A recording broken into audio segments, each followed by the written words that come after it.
Y nos gustaría saber, tú Carlos, que visitas por primera vez Venezuela, que estás en contacto con las empresas privadas de comunicación del mundo, cuando lees los periódicos, cuando lees lo que se habla de Venezuela, que conoces personas que apoyan y que critican y que adversan el proceso bolivariano y otras a las que no les interesa.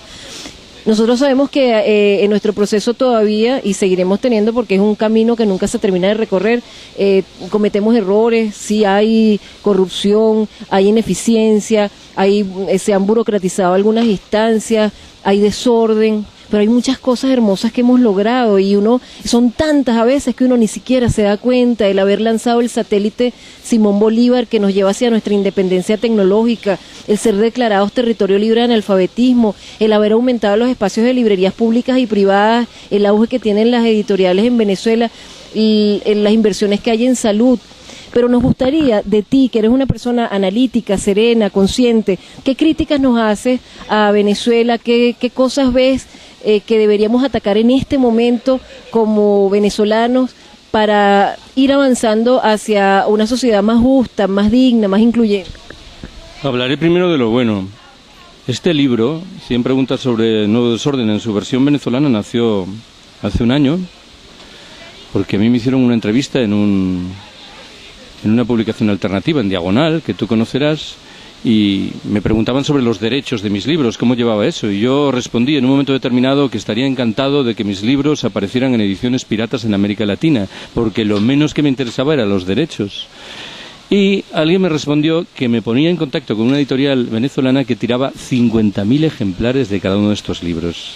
En España es impensable vender 50.000 ejemplares o colocar 50.000 ejemplares. ¿Qué quiere decir? Bueno, pues que hay alguien al que le preocupa la cultura. No es que yo me esté identificando con la cultura, que soy uno de tantos, pero alguien que podría dedicar su dinero a otros menesteres, probablemente más llamativos en el terreno electoral, sin embargo apuesta por la cultura. Y a mí me parece extremadamente interesante y creo que es un retrato cabal de algo que ha dado frutos mejores de los que esperábamos muchos. Ahora bien, haces bien en preguntarme, esto no es un proceso marcado por la perfección en ninguna de sus dimensiones. Hay que profundizar en la dimensión socialista del proceso. Está bien generar escuelas, generar clínicas, poner cerca de los ciudadanos más desfavorecidos lo que nunca han tenido. Pero eso en sí mismo no es el socialismo. Hay que cambiar el régimen de propiedad sobre la base del control, desde la base de la autogestión, y yo creo que esto solo está incipientemente en Venezuela. Las otras dos lacras las has mencionado tú. La burocratización, que es un proceso delicado que se manifiesta en cualquier circunstancia compleja, y la tercera, que es un mal endémico, entiendo, del país, que es la corrupción. Pues naturalmente que hay que trabajar en esto, y el juicio final sobre la revolución bolivariana dependerá mucho de lo que se haga en los años venideros en materia de contrarrestar los efectos de esto último. Agrego un dato más, que es inevitable. Aunque mi conocimiento de Venezuela es superficial, basta con comprar un periódico de la oposición para percatarse inmediatamente de quiénes son y qué defienden. Estoy introduciendo una generalización abusiva. A buen seguro que en la oposición hay gentes muy respetables que dicen cosas sensatas. No estoy queriendo simplificar las cosas. Pero el discurso común que yo escucho en las televisiones, en los periódicos, que por cierto se expresa con enorme libertad, algo que celebro, es un discurso visiblemente ultramontano de defensa de los intereses tradicionales.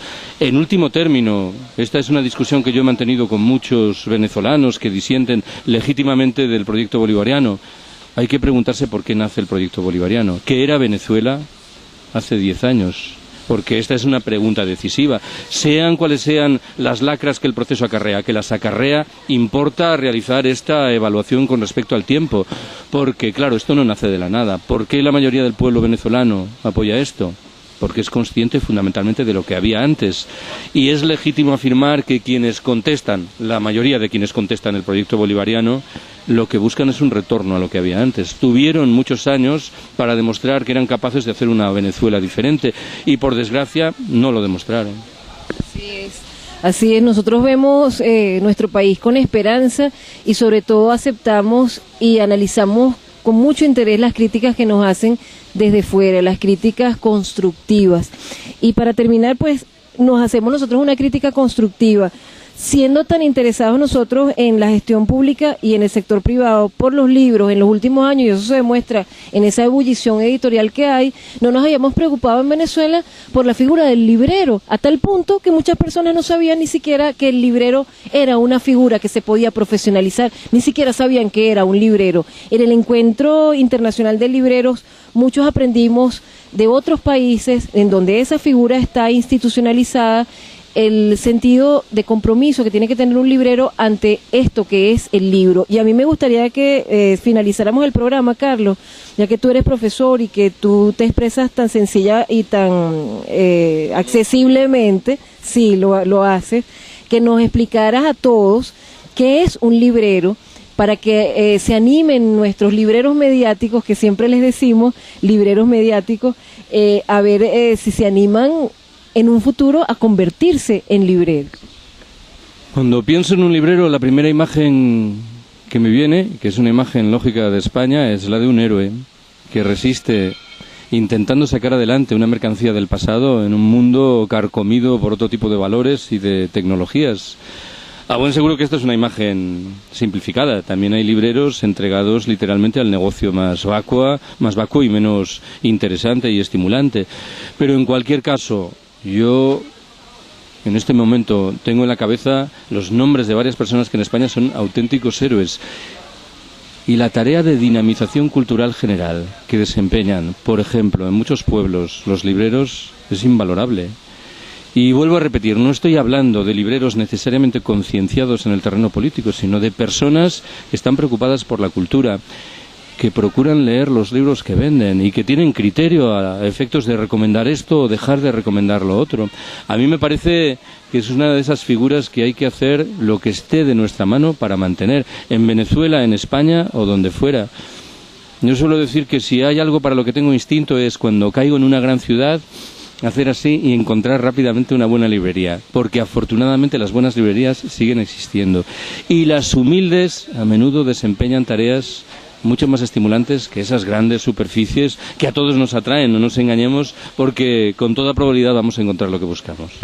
Entonces ya saben, el librero no es el que hace los libros, ni el que lee mucho, ni el que vende libros solamente. El librero, además de vender libros en una librería, gestiona la librería, la conoce, sabe recomendar libros, sabe orientar al lector con respeto, y es uno de los gestores culturales más importantes dentro de la cadena de dignificación que estamos propiciando desde Venezuela hacia el mundo, y que el mundo en otros países como Argentina, y Uruguay y España ya tiene bien consolidada, y que nosotros en Venezuela trataremos de consolidar a través de una escuela de libreros surgida precisamente desde la inquietud del Ministerio de la Cultura. Los invitamos a leer siempre, a leer de todo, especialmente 100 preguntas sobre el nuevo desorden de Carlos Taibo, que por pertenecer a la Biblioteca Popular para los consejos comunales será distribuido a los consejos comunales de todo el país y en las bibliotecas públicas de todo el país. Hasta el próximo programa.